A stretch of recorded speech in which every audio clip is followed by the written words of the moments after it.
So you want to know how to condition your knees? Well, in this episode, I am going to take you through an awesome beginner conditioning routine for the knee, and I'm going to talk you through the biggest insight that you need to understand about knee conditioning, and also, of course, the biggest mistake that people make when going down this path. All that and more coming up.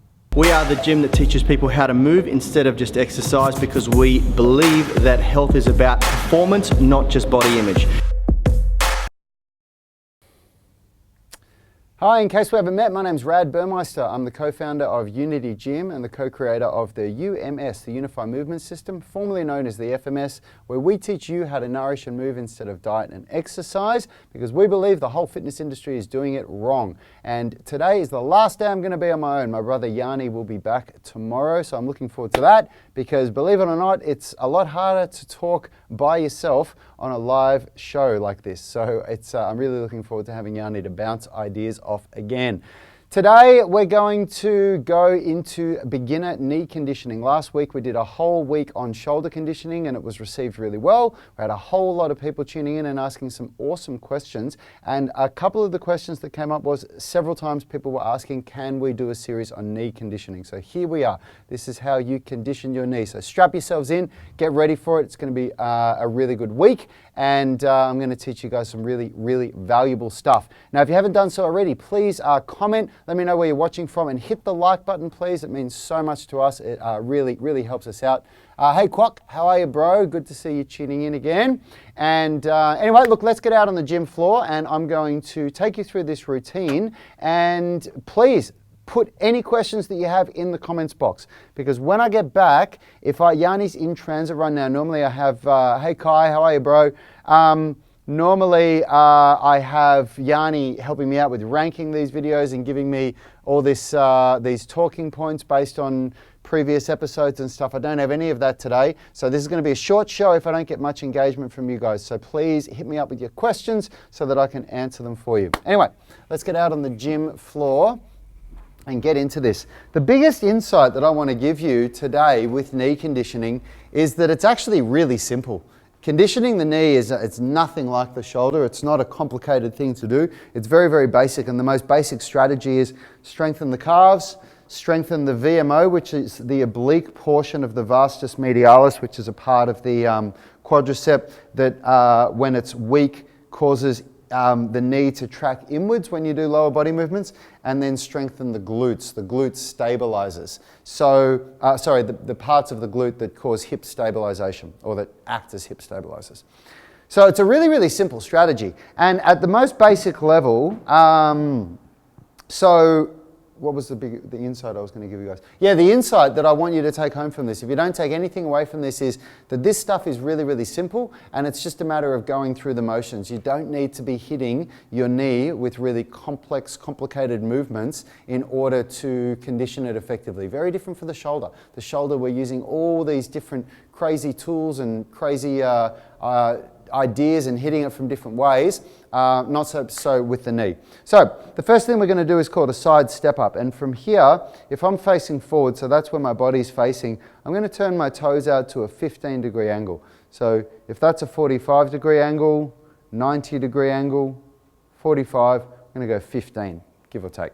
From here, all I'm going to do is just step up and down like this. Take note of a couple of things. Number one, that heel touches the ground, not the toes. Believe it or not, even if you do that, this foot is actually going to help you with the movement. So we want to keep the toes up and make the movement strict on this leg, okay? Number two, don't actually come to a rest on this left leg. What I'm going to do is, even at the bottom, I'm just going to touch that foot to the ground and then back up like that, okay? Number three, this knee tracks over the toes. So the big mistake that people make is that the knee collapses inward like that. Okay, and that's really hard for a lot of people to fix. So what I want is my knee going out over the toes like this.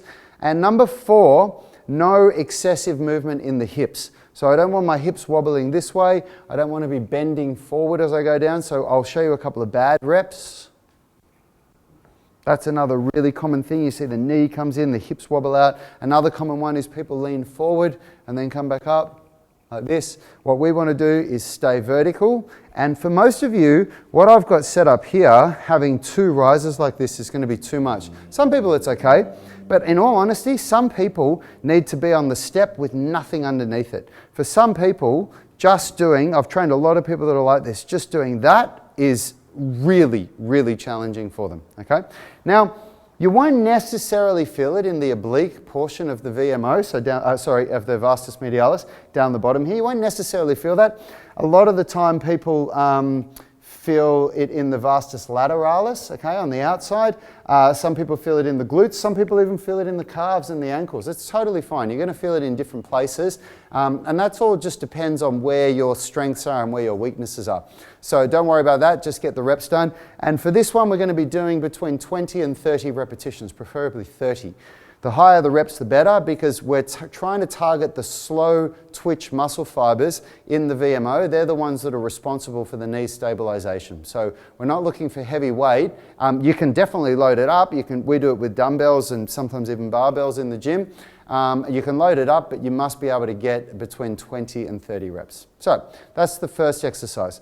Now, for general knee stabilization, like at least I shouldn't make a blank. I was going to make a general statement, but I'm not going to do that because I'm not a physiotherapist, so I'm not trained specifically in this stuff. I'm a personal trainer. But when I was working with my physio, who is excellent, one of the best in the country, he didn't tell me to do anything with my hamstring for conditioning my knee when I had my meniscus tear. But we always pair hamstring curls with step-ups like this with any kind of knee extension because it's the antagonist movement, sorry. So we always want to train opposing muscle groups, always. So if you, guys, if you've just tuned in as well, let me know where you're watching from in the comments. Hit the like button for me and leave any questions in the comments because once I finish this routine, which is going to be pretty soon, I'm going to get back in there and answer your questions. So from here, what we do to strengthen the antagonist, the hamstring, at a basic level is a football hamstring curl. Now, ideally, we'd do a unilateral hamstring curl if you're doing knee conditioning, but that is really, really hard for a lot of people, so we just do a bilateral one. And at the most basic level, what we do is palms up, and the reason why we do that is in the gym, we always take the opportunity to externally rotate because we spend so much of our time internally rotated. So we externally rotate, hips up, pull the football in hard, and then out for 3, 2, 1, and then back down. Bum up, in hard, out for 3, 2, 1, and down. Now I'm going to show you, that one's really simple. As long as your bum goes, like don't just go to here, get your bum as high as you can, keep it up as you pull in hard, okay? And then out slowly, under control, until the legs are completely straight, and then bum down, that's it. It's very simple. I'm going to show you, of course, how to progress all of these movements this week, and this is the most basic level of a knee conditioning routine. Next one we're going to do is for the glutes, and we're going to do single leg kettlebell deadlifts. So this is there are more basic exercises you can do than this, but I'm not going to regress that far. We're going to start from still basic, but not like you're a cripple and you can barely walk and you need to start from scratch. So from here, we're going to hold the kettlebell in one hand, going to bend forward at the hips and the knee a little bit and stand up. Whoops. I've grabbed myself a 20 kilogram kettlebell here, so I've stitched myself up. Come up, thrust the hips forward. Bend at the hips, knee, stand up, hips forward.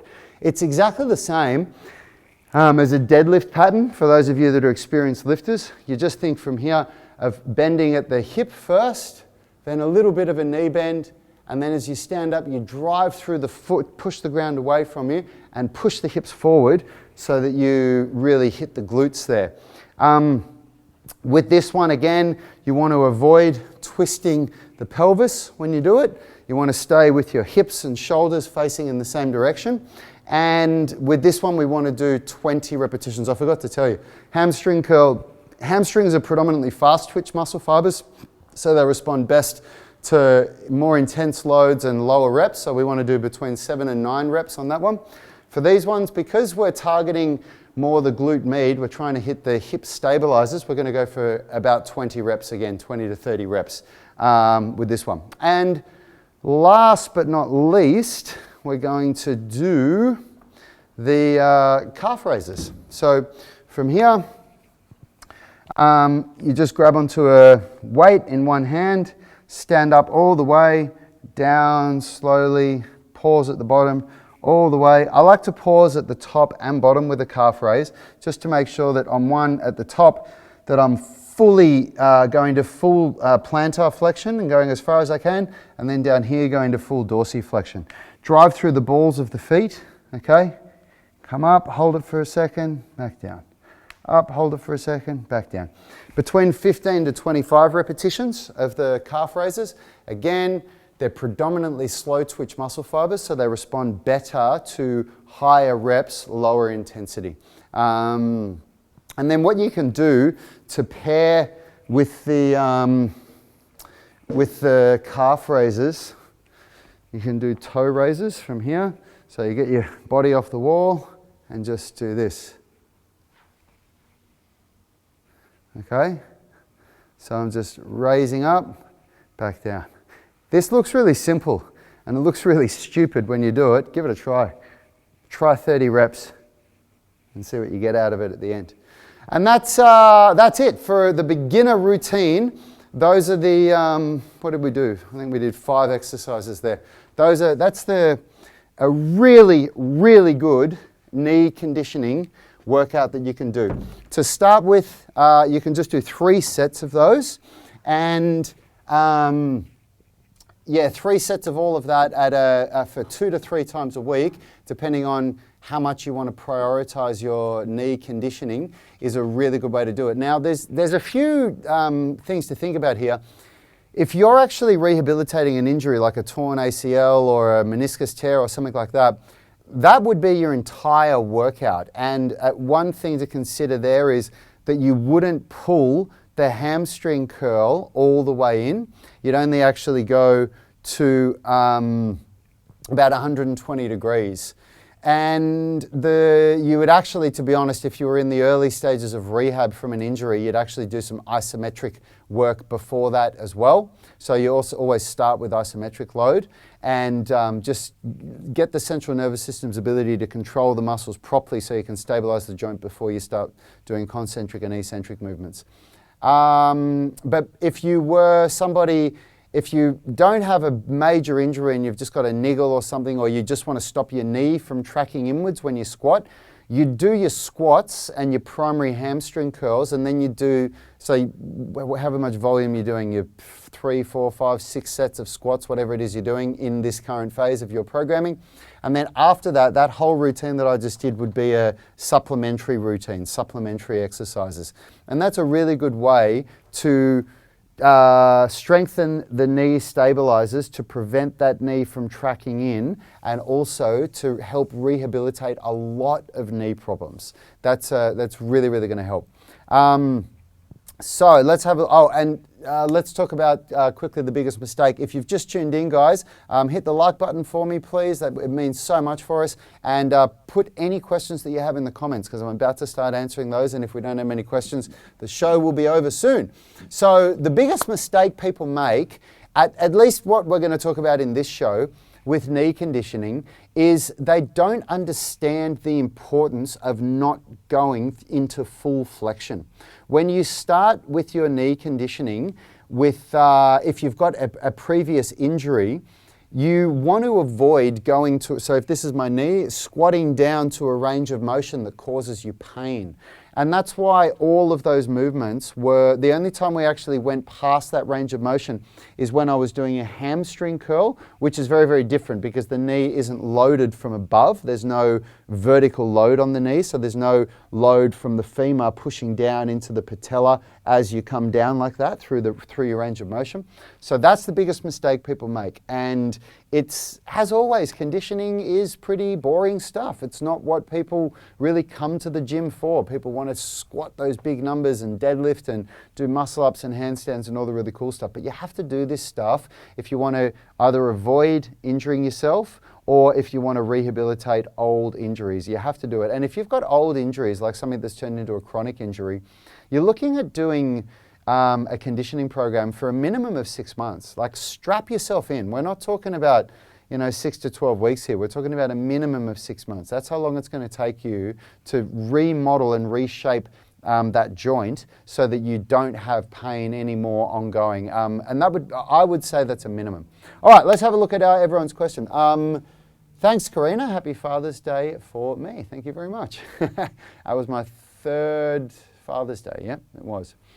Kai is saying, how can you make sure that your glutes engage? I feel that the quad does a lot of the work during the deadlift.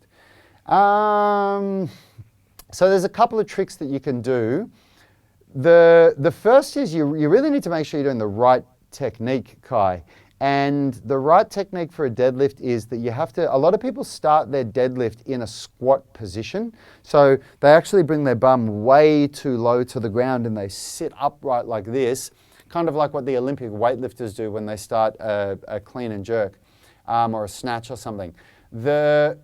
And that's not the way you do a deadlift. When you do a proper deadlift, you're meant to start from what's called the power position.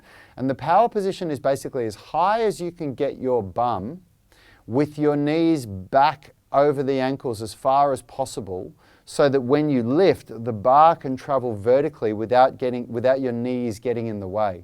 And when you start down in a low squat position, what actually often happens is that when people start to move, they don't actually move the barbell until they get to the power position, because it's the natural position that the body wants to lift that bar up. Or, far worse, they lift in a way where the bar doesn't travel vertically and the bar comes forward, around, and then back around the knee, that's really, really bad.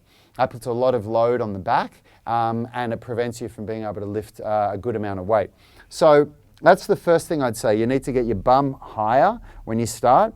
And the second thing is that you want to focus on driving the ground away from you. And then the third thing is that as you come up to the top, in probably the last 30 degrees of hip extension, all you focus on is creating a posterior pelvic tilt where you push your hips forward and create that posterior pelvic tilt. And in your mind, you think about maximum glute activation. And then the last pointer that I'd really give you is that during all of that, you think of pushing out with your stomach, so you're bracing your core, and in your mind you're thinking of your glutes. Don't think of your quads, think of your glutes. Outside of that, you might have really, really weak glutes, a really weak posterior chain, which means that you become quad dominant in everything that you do. And in that case, you need to do a whole lot of glute activation exercises. There's some really basic stuff that you can do where you lay down on your stomach and you put one finger in your bum and then one in the hamstring, and on the other side you put it, so in your butt, not in your bum I should say. Richard's laughing at me. One finger in your butt cheek. That probably did sound pretty bad, didn't it? One finger in your butt cheek, okay, in your glutes, one finger in your hamstring and one on your lower back.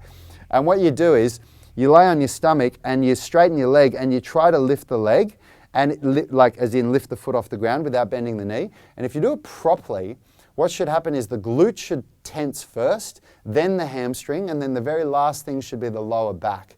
And if you feel that the glute doesn't tense first, then that's actually an activation problem, and that's what you need. You actually need to work on that exercise as an exercise itself.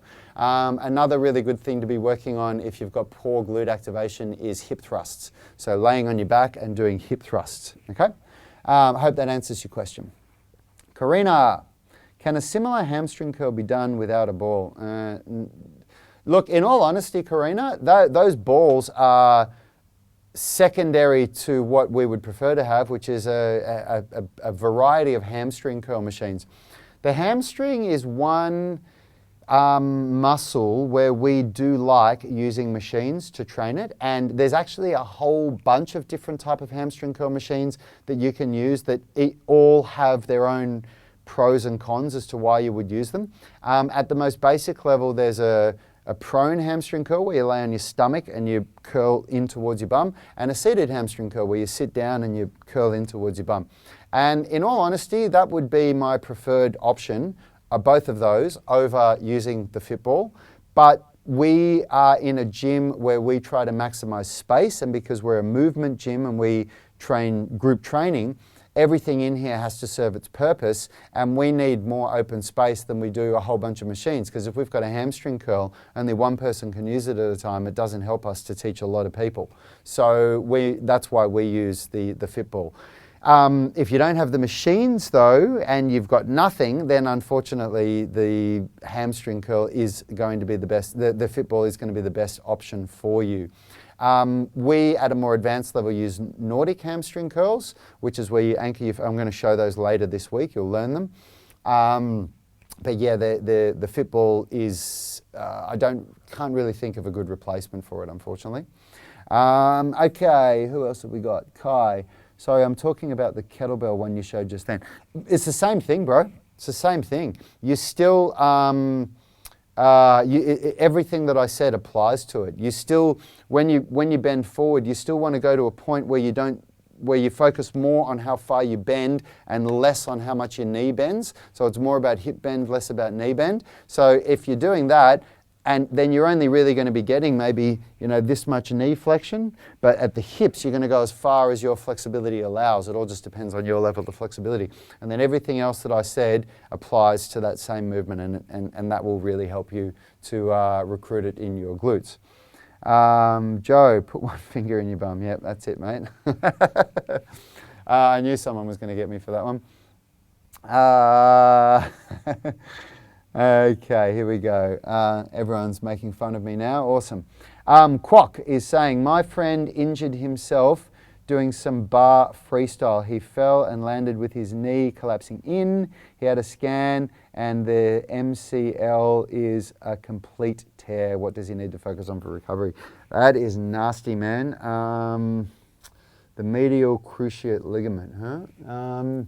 So I have not dealt with an MCL tear before, and I'm going to go out on a limb here and say that the rehabilitation is going to be exactly the same as what I did just then. Definitely do not take that to the bank though. Get him to go and see a physiotherapist. But if the physio says you need to strengthen your calf, your VMO, and your glute, then the series that I'm going to be doing this week is exactly what he needs. But the reason why I say that is because at the most basic level of rehabilitation, there is reduce inflammation, of course, and then there is strengthen the structure, strengthen the joints, because the stronger the joint is, the more load it's going to be able to take. So Yanni did an ACL tear, so the anterior cruciate ligament, and his rehabilitation was very similar. It was basically just make the knee as strong as possible. And because he had a part of his hamstring removed to graft to make a false ACL, he had to do a wicked amount of hamstring conditioning to make his hamstring as strong as possible. So that's why I said last week that the shoulder rehabilitation and conditioning series that we did will fix most shoulder problems, because it's the same general approach. It's learn how to reactivate the scapular stabilizers, learn how to reactivate the shoulder, the rotator cuff to do its job properly, and then strengthen the entire structure. And then once you've gone through the basic level of conditioning, like all the stuff that I'm showing in today's show and the rest of this week, then it's moving into more compound movements to strengthen the knee joint. And the knee is a really simple joint to strengthen, because there's really only 3 muscle groups that you need to worry about. There's the quadriceps, the hamstrings, and the calves. And they are all multiple muscles. They're not single muscles. There's 2 muscles that make up the calf. There's 3 muscles that make up the hamstring, and there's 4 muscles that make up the quadricep. So it's very, very simple for the knee. It's just make those 3 systems really, really strong. And there's a series of exercises. There's a way to follow it, which I'm going to teach you this week, at least the most basic stuff of it, that when you follow it the right way and do it safely using progressive overload, you should see really, really good results. And then besides that, if he's done that tear, man, you got to let him know he's got to strap himself in for you know, a 12-month recovery period. It's going to be a minimum of 12 months, I would say, before he's back to where he's used to being, and he has to accept that. It's unfortunate, but it's something that just happens. Joe, gotta love the humor. All jokes aside, love your streams and content, well educated and time in the game. Thanks a lot for what you share. Thank you, Joe. I really appreciate that, man. It means so much to Yanni and me that we hear you guys say this stuff. It's a humbling experience to have you guys tuning in and sharing this love with us. So I'm so happy that what we know and what we share is well received. So thank you for tuning in, and thank you for commenting and watching. And Quack is saying sweet. All right, well guys, that's unless anybody else has got any other questions for me, it looks like that's going to be it for today. Just remember, if you haven't done so already, please hit the like button, share this video with any of your friends as well. It means so much to us. It really helps us get the word out there. And besides that, anyone else that's watching this video at a later date, put your questions in the comments and I will answer them tomorrow, because tomorrow I'm going to show you how to progress this exact routine and go to a more intermediate version. Look out for that. Good luck with your training today, everyone. Be safe, warm up properly, cool down properly, do all of the conditioning things that you hate to do but you know you need to do, and have some good gains. See you tomorrow. Health is about performance, not just body image. You better be willing to accept what you're going to have to do to get there. We'll start focusing on movement goals, strength goals, flexibility goals. When you nail that skill, it's there forever. The body image goal doesn't get you that It's far. the consistency and frequency that's going to get you there. It's not the intensity. There's no shortcuts to mastery and movement. Destination doesn't change overnight, but your direction will. The gym is not the place to beat up the body that you hate. It's the place to build the body that you love. We are the gym that teaches people how to move instead of just exercise, because we believe that health is about performance, not just body image.